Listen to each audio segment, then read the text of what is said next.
नमस्कार दोस्तों, MCQs paper test series की एक और नई क्लास में आपका फिर से एक बार स्वागत है। बैक्टीरियोलॉजी की ये हमारी दूसरी क्लास है। एक और क्लास हम बैक्टीरियोलॉजी की कर चुके हैं जिसमें बैक्टीरिया से रिलेटेड जितनी भी डिजीज होती हैं, कौन सा बैक्टीरिया किस डिजीज को कॉज करता है, या बैक्टीरिया से रिलेटेड जितने भी इंपॉर्टेंट क्वेश्चन हुए उनके बारे में हमने डिस्कस कर लिया था। एक और जो क्लास है बैक्टीरियोलॉजी की वो हम करने जा रहे हैं, क्योंकि बैक्टीरिया से बहुत सारे क्वेश्चन बनते हैं। पिछले पेपरों में देखा गया लगभग 3 से 4 क्वेश्चन बैक्टीरियोलॉजी से ही सिर्फ पूछे गए हैं, बैक्टीरिया वाले पार्ट से पूछे गए हैं।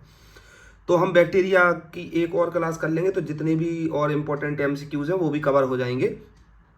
इसके बाद हम इम्यूनोलॉजी की क्लास करेंगे, जो कि रात में अभी एक 9 बजे हम लाइव क्लास करेंगे। उसमें एक पहली क्लास करेंगे इम्यूनोलॉजी की और एक और इम्यूनोलॉजी की क्लास करेंगे। उसके बाद जो पोर्शन आएगा, सबसे इंपॉर्टेंट पोर्शन है, वो है क्लिनिकल पैथोलॉजी का। पुराने पेपरों में क्लिनिकल पैथोलॉजी से लगभग 10 से 12 क्वेश्चन बने हैं। सबसे अधिक वेटेज जो है ग्रुप 5 के पेपर में वो क्लिनिकल पैथोलॉजी का होता है। क्लिनिकल पैथोलॉजी में क्लिनिकल चीज़ें आती हैं, जैसे नॉर्मल रेंज टेस्ट वगैरह, इन सबसे रिलेटेड चीज़ें पूछी जाती हैं। और आप लोग जिन लोगों ने पेपर दिए होंगे उनको पता होगा कि अधिकतर नॉर्मल रेंज बहुत सारी पूछी जाती हैं। नॉर्मल रेंज वगैरह, पीएच वगैरह, ये सारी चीज़ें पूछी जाती हैं। तो आप जो क्लिनिकल पैथोलॉजी वाले जितने भी क्वेश्चन होंगे उनको मिस मत करिएगा। कल से पहले हम क्लिनिकल पैथोलॉजी के भी सारे क्वेश्चन सॉल्व कर चुके होंगे, और लास्ट में जो बचेगा, कल रात में जो लाइव होगी उसमें मैं ओवरऑल सारे जो सब्जेक्ट हैं उन सबको मिला के एक जो बीच वाले जो क्वेश्चन हैं जो अधिकतर पूछे जाते हैं, हर बार पूछे गए हैं, उनके बारे में हम डिस्कस करेंगे। चलिए बैक्टीरियोलॉजी में देख लेते हैं कौन कौन से इंपॉर्टेंट क्वेश्चंस हैं। हमारा आज का पहला क्वेश्चन है, which of the following is a gram negative bacterium, यानी निम्नलिखित में से कौन सा ग्राम नेगेटिव बैक्टीरिया है। अब बैक्टीरिया में से बताना है कौन सा ग्राम नेगेटिव है। पहला बैक्टीरिया का पहला ऑप्शन है स्टेफाइलोकोकस ऑरियस, दूसरा ऑप्शन है एस्चेरिचिया कोलाई, तीसरा ऑप्शन है बैसिलस एंथ्रेसिस और चौथा है स्ट्रेप्टोकोकस पायोजिनस। तो इसमें से ग्राम नेगेटिव बैक्टीरिया कौन सा है, तो वो है एस्चेरिचिया कोलाई, यानी ई कोलाई जो है वो कौन सा है, ग्राम नेगेटिव बैक्टीरिया है। Gram negative bacteria E coli है। तो अब अगर इनमें से अब आप देखिएगा कि अगर ये क्वेश्चन आया है कि एस्चेरिचिया कोलाई जो है ये ग्राम नेगेटिव हो गया, तो बाकी के ये ग्राम पॉजिटिव हैं। इनको देखेंगे तो आप Staphylococcus aureus, Bacillus anthracis, Streptococcus pyogenes, ये कैसे हो गए, सब पॉजिटिव हो गए। चलिए अगला क्वेश्चन देखते हैं। अगला है the shape of Streptococcus bacteria is, यानी स्ट्रेप्टोकोकस बैक्टीरिया का आकार क्या है, इसका शेप क्या है। पहला है बैसिलाई, क्या इसमें बैसिलाई होते हैं। दूसरा है कोकाई, क्या ये कोकाई शेप के होते हैं। तीसरा है स्पाइरल, क्या ये सर्पाकार होते हैं, स्पाइरल शेप के होते हैं। और चौथा है फिलामेंटस, यानी ये रज्जु रूप होते हैं, फिलामेंटस रूप में होते हैं। तो इसका सही उत्तर होगा ये कोकाई रूप के होते हैं। स्टेफाइलोकोकस जो है वो कोकाई टाइप के इनका आकार होता है। अगला क्वेश्चन देखते हैं, the main component of the bacteria cell wall is, यानी कोशिका, बैक्टीरिया की जो दीवार होती है, बैक्टीरिया की कोशिका दीवार जो होती है वो मुख्यतः किस घटक से मिलकर बनी होती है। बैक्टीरिया है जो कि कोशिका होती है एक, और जो कोशिका की जो दीवार है, कोशिका की सेल वॉल है, तो वो मुख्यतः किस चीज से मिलकर बनी हुई होती है। तो पहला ऑप्शन है चिटिन, दूसरा है पेप्टोग्लाइकेन और तीसरा है सेल्यूलोज और चौथा है लिपिड्स। इनमें से किस कंपोनेंट से मिलकर बनी हुई होती है बैक्टीरिया की कोशिका की दीवार। तो इसका सही उत्तर होगा पेप्टोग्लाइकेन। जो बैक्टीरिया की जो दीवार होती है वो किससे मिलकर बनी होती है, पेप्टोग्लाइकेन से मिलकर बनी हुई होती है। बहुत ध्यान से आप इनको देखें और बिल्कुल एकदम दिमाग में बैठा लें, इनमें से कोई भी क्वेश्चन पूछा जा सकता है। बैक्टीरिया की दीवार बैक्टीरिया के कोशिका की दीवार पेप्टोग्लाइकेन से मिलके बनी हुई होती है। मुख्यतः घटक उसमें पेप्टोग्लाइकेन होता है। अगला क्वेश्चन है, which of the following bacteria causes tuberculosis, निम्नलिखित में से कौन सा बैक्टीरिया तपेदिक यानी ट्यूबरक्लोसिस का कारण बनता है। Mycobacterium tuberculosis, Escherichia coli, Streptococcus pneumonia या साल्मोनेला टाइफी। क्या होगा इसका सही उत्तर। तो जैसा कि पता ही है कि जो माइकोबैक्टीरियम ट्यूबरक्लोसिस होता है वो क्या होता है, ट्यूबरक्लोसिस का रीजन होता है। अगला क्वेश्चन है, which of the following bacteria is responsible for food poisoning, निम्नलिखित में से कौन सा बैक्टीरिया ऐसा है जो भोजन विषाक्तता यानी फूड पॉइजनिंग का कारण बनता है। पहला है क्लोस्ट्रीडियम टेटेनी, दूसरा है साल्मोनेला एंटेरिका, तीसरा है स्टेफाइलोकोकस ऑरियस और चौथा है स्यूडोमोनास एरिजिनोसा। तो इसमें से कौन सा ऐसा बैक्टीरिया है जो फूड पॉइजनिंग का मुख्य कारक है? तो इसका सही उत्तर होगा साल्मोनेला एंटेरिका। साल्मोनेला जो होता है ये किसके लिए जिम्मेदार होता है? फूड पॉइजनिंग के लिए। अगर साल्मोनेला एंटेरिका अगर ये बॉडी में एंटर कर जाता है तो फूड पॉइजनिंग की समस्या हो सकती है। अगला है नाइजीरिया गुनेरिया कॉजेज, यानी नाइजीरिया गुनेरिया किससे उत्पन्न होता है? ये जो बैक्टीरिया है ये किससे उत्पन्न होता है? पहला है ट्यूबरकुलोसिस यानी तपेदिक से, दूसरा है गोनोरिया से, तीसरा है निमोनिया से और चौथा है टाइफाइड से। तो ये इसका ज़्यादा टफ आंसर नहीं होगा, ये गुनेरिया से उत्पन्न होता है क्योंकि इसका नाम है नाइजीरिया गुनेरिया। अगला क्वेश्चन है which bacteria is known for its ability to form spores, यानी कौन सा बैक्टीरिया अपने विशेष निषेचन यानी एबिलिटी टू फॉर्म स्पोर्स की क्षमता के लिए जाना जाता है? कौन सा बैक्टीरिया अपने निषेचन की क्षमता के लिए जाना जाता है? पहला है एस्चेरिचिया कोलाई यानी ई कोलाई, दूसरा है स्ट्रेप्टोकोकस पायोजिनस, तीसरा है बैसिलस एंथ्रेसिस और चौथा है लिस्टेरिया मोनोसाइटोजिनस। कौन सा बैक्टीरिया अपने निषेचन यानी एबिलिटी टू फॉर्म स्पोर्स के लिए जाना जाता है? Bacillus anthracis is the right answer, option C. Bacillus anthracis जो होता है वो अपने स्पोर्स के फॉर्म्स के लिए जाना जाता है, यानी अपने निषेचन की क्षमता के लिए जाना जाता है। कौन सा बैक्टीरिया? Bacillus anthracis. अगला क्वेश्चन देखें, विच of the following is a gram positive bacterium? निम्नलिखित में से कौन सा ग्राम पॉजिटिव बैक्टीरिया है? पहला ऑप्शन है एस्चेरिचिया कोलाई यानी ई कोलाई, दूसरा है स्टेफाइलोकोकस ऑरियस, तीसरा है साल्मोनेला टाइफी और चौथा है विब्रियो कोलेरा। कौन सा बैक्टीरिया ऐसा है जो ग्राम पॉजिटिव है? तो स्टेफाइलोकोकस ऑरियस। ये हमने अभी पहले जब ग्राम नेगेटिव वाले ऑप्शन पढ़ रहे थे तो उसमें हमने पढ़ा भी था, staphylococcus is a gram positive bacteria. अगला है the causative agent of diphtheria is, यानी डिप्थीरिया का कारण उत्पन्न करने वाला बैक्टीरिया कौन सा है? डिप्थीरिया का कारण उत्पन्न करने वाला बैक्टीरिया कौन सा है? Clostridium botulinum, Corynebacterium diphtheria, Mycobacterium tuberculosis या स्ट्रेप्टोकोकस निमोनिया। डिप्थीरिया का कारण उत्पन्न करने वाला बैक्टीरिया कौन सा है? डिप्थीरिया। अगर आप देखोगे तो इसमें सही आंसर आपको दिखेगा कॉर्नीबैक्टीरियम डिप्थीरियम, ये सही उत्तर होगा। ये डिप्थीरिया को कॉज करता है। अगला क्वेश्चन है which of the following is the causative agent of cholera? निम्नलिखित में से कौन सा बैक्टीरिया है जो हैजा का कारण बनता है? हैजा का कारण कोलेरा का रीजन बनता है। सिजेला डाइसेंथेरिया, दूसरा है विब्रियो कोलेरिया, तीसरा है एस्चेरिचिया कोलाई और चौथा है साल्मोनेला टाइफी। कौन सा बैक्टीरिया है जो कोलेरा का कारण बनता है, रीजन हैजा का कारण बनता है? पहला है इसका सही उत्तर होगा विब्रियो कोलेरा। विब्रियो कोलेरा है, ये किसका कारण बनता है? ये जो आप इनको थोड़ा सा ऑप्शन को ठीक से देखोगे तो इनमें आपको आंसर पता चल जाएगा। जो भी इससे मिलता जुलता ऑप्शन होगा वही सही हो। जैसे एजेंट ऑफ कोलेरा, तो इसके लिए कौन सा? देखो ये विब्रियो कोलेरिया। चलिए अगला क्वेश्चन देखते हैं। The main method of sterilising surgical instrument is, यानी शल्य चिकित्सा उपकरणों को स्तरीय बनाने के लिए मुख्य विधि क्या है? इंस्ट्रूमेंट को स्टेलाइज करने की मुख्य प्रोसेस कौन सी है?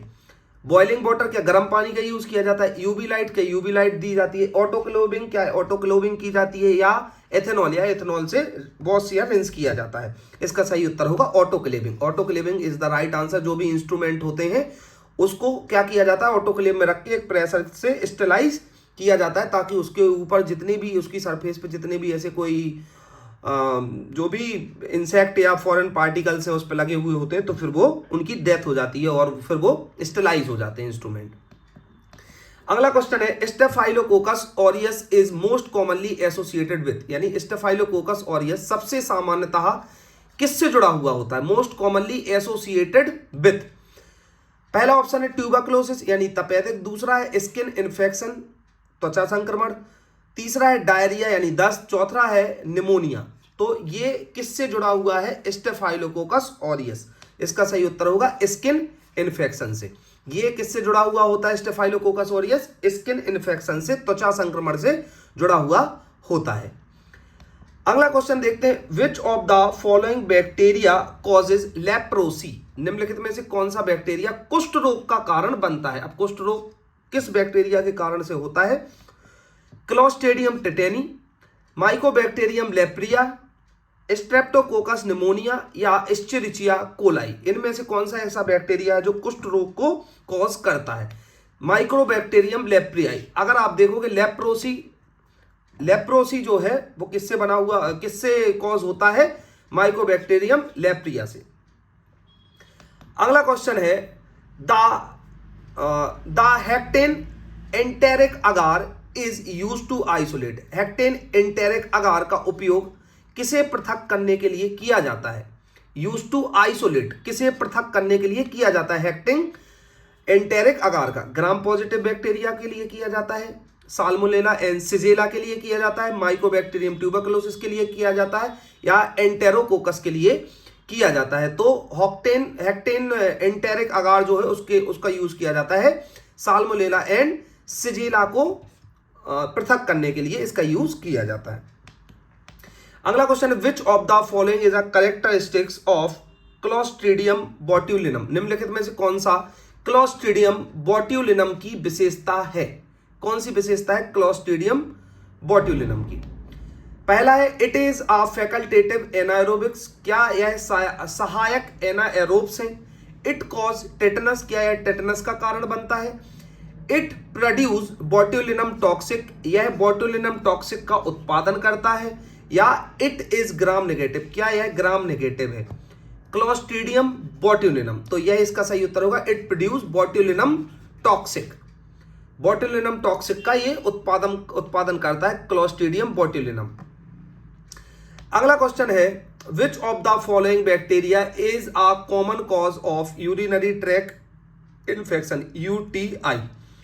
यूरिनरी ट्रैक्ट इन्फेक्शन में कौन सा बैक्टीरिया होता है जो संक्रमण उत्पादन करता है? पहला ऑप्शन है स्टेफाइलोकोकस ओरियस, दूसरा है एस्चेरिचिया कोलाई, तीसरा है माइकोबैक्टीरियम ट्यूबरकुलोसिस और चौथा है स्यूडोमोनास एरिजिनोसा। इसका सही उत्तर क्या होगा? जो यूटीआई यानी यूरिनरी ट्रैक्ट इन्फेक्शन कॉज करता है, इसका सही उत्तर होगा एस्चेरिचिया कोलाई। ई कोलाई जो होता है वो क्या करता है? बैक्टीरिया ई कोलाई ऐसा बैक्टीरिया है जो मूत्र मार्ग में संक्रमण कॉज करता है। अगला क्वेश्चन देखते हैं, Streptococcus pneumonia is primarily responsible for. Streptococcus pneumonia मुख्य रूप से किसका कारण है? पहला है ट्यूबरकुलोसिस का यानी तपेदिक का, दूसरा है निमोनिया यानी निमोनिया का, तीसरा है गैस्ट्रोइंटेस्टाइक का और चौथा है टाइफाइड का। तो इसका सही उत्तर होगा निमोनिया का। स्ट्रेप्टोकोकस निमोनिया मुख्य रूप से निमोनिया का कारण बनता है। अगला क्वेश्चन देखोगे, विच of the following method is used for identifying bacterial species. निम्नलिखित में से कौन सा तरीका है बैक्टीरियल प्रजातियों की पहचान के लिए उपयोग किया जाता है? कौन सा तरीका बैक्टीरियल प्रजातियों की पहचान के लिए उपयोग किया जाता है?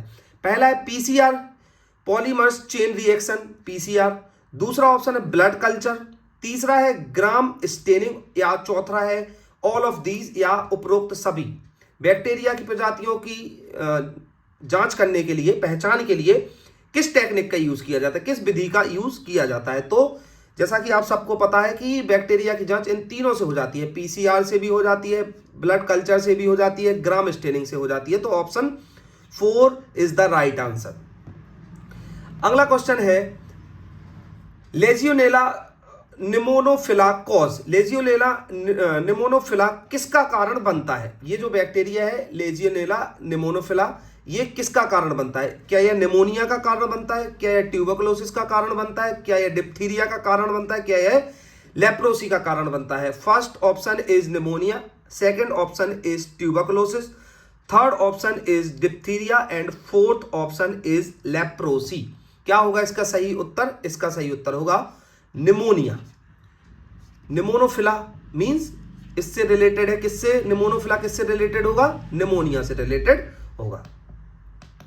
अगला क्वेश्चन देखें, Clostridium tetani is the causative agent of. Clostridium tetani का कारण उत्पन्न करने वाला बैक्टीरिया कौन सा है? क्लोस्ट्रीडियम टेटेनी, टेटनस, बॉटुलिज्म या गैंग्रीन या कोलेरा। टेटनस, बॉटुलिज्म, गैंग्रीन या हैजा, क्या होगा जो क्लोस्ट्रीडियम टेटेनी का कारण उत्पन्न करने वाला बैक्टीरिया? इसका सही उत्तर होगा टेटनस। टेटेनी किससे रिलेटेड है? टेटनस से। तो ये बैक्टीरिया क्लोस्ट्रीडियम टेटेनी किसका उत्पन्न करता है? टेटनस को। अगला है which of the following is use to treat bacterial infection causes by staphylococcus aureus. निम्नलिखित में से कौन सा स्टेफाइलोकोकस ऑरियस द्वारा उत्पन्न बैक्टीरियल संक्रमणों का इलाज करने के लिए उपयोग किया जाता है? निम्नलिखित में से कौन सा स्टेफाइलोकोकस ऑरियस द्वारा उत्पन्न बैक्टीरियल संक्रमणों का इलाज करने के लिए उपयोग किया जाता है? फर्स्ट ऑप्शन है पेनिसिलिन, दूसरा ऑप्शन है रिफाम्पिन, तीसरा ऑप्शन है मेथिसिलिन और चौथा ऑप्शन है अमोक्सिसिलिन। स्टेफाइलोकोकस ऑरियस द्वारा उत्पन्न बैक्टीरियल संक्रमण जो होते हैं किस चीज का यूज किया जाता है उनको इलाज करने के लिए? इसके लिए किया जाता है मेथिसिलिन का। मेथिसिलिन का यूज किसके लिए किया जाता है? स्टेफाइलोकोकस ऑरियस के संक्रमण जो होते हैं उसका इलाज करने के लिए किसका यूज किया जाता है? मेथिसिलिन का। अगला क्वेश्चन है which of the following bacteria is responsible for causing syphilis. निम्नलिखित में से कौन सा बैक्टीरिया सिफिलिस का कारण बनता है? ऐसा कौन सा बैक्टीरिया जो सिफिलिस कॉज करता है? नाइजीरिया गोनेरिया, दूसरा है ट्रिपोनेमा पैलिडम और तीसरा है कैलेमाइडिया ट्रोकामेटिस एंड चौथा है इस्चरिचिया कोलाई। बैक्टीरिया सिफिलिस का कारण बनता है कौन सा bacteria? Neisseria gonorrhoeae, Treponema pallidum, Chlamydia trachomatis या इस्चरिचिया कोलाई। क्या होगा इसका सही उत्तर? तो इसका सही उत्तर होगा treponema pallidum. Option B is the right answer, treponema pallidum. जो ये होता है ये क्या करता है? सिफिलिस को कॉज करता है। कौन सा बैक्टीरिया? Treponema pallidum. अगला क्वेश्चन देखते हैं विच बैक्टीरिया कॉजेज स्कारलेट फीवर, यानी कौन सा बैक्टीरिया ऐसा है जो स्कारलेट बुखार का कारण बनता है? स्कारलेट बुखार। Streptococcus pyogenes, Escherichia coli, Pseudomonas aeruginosa और स्टेफाइलोकोकस ऑरियस। स्कारलेट बुखार, स्कारलेट फीवर का रीजन कौन सा bacteria? Streptococcus pyogenes, Escherichia coli, Pseudomonas aeruginosa या स्टेफाइलोकोकस यूरियस। तो इसका सही उत्तर होगा स्ट्रेप्टोकोकस पायोजिनस। पायोजिनस ये क्या करता है? स्कारलेट फीवर का रीजन होता है। Scarlet fever, Streptococcus pyogenes. अगला क्वेश्चन है what is the structure responsible for the motility of bacteria. Bacteria की गतिशीलता के लिए जिम्मेदार कौन सी संरचना है? बैक्टीरिया का ऐसा कौन सा पार्ट है जो बैक्टीरिया की गतिशीलता, उसकी मोटाइलिटी के लिए रिस्पॉन्सिबल होता है? बहुत ही सिंपल आंसर है इसका, बहुत ही सिंपल ही क्वेश्चन है। फर्स्ट ऑप्शन है फ्लैजला, दूसरा ऑप्शन है पीली, तीसरा ऑप्शन है कैप्सूल या चौथा ऑप्शन है राइबोसोम। बैक्टीरिया में गति जो होती है वो किस पार्ट की वजह से होती है? तो इसका सही उत्तर होगा फ्लैजला।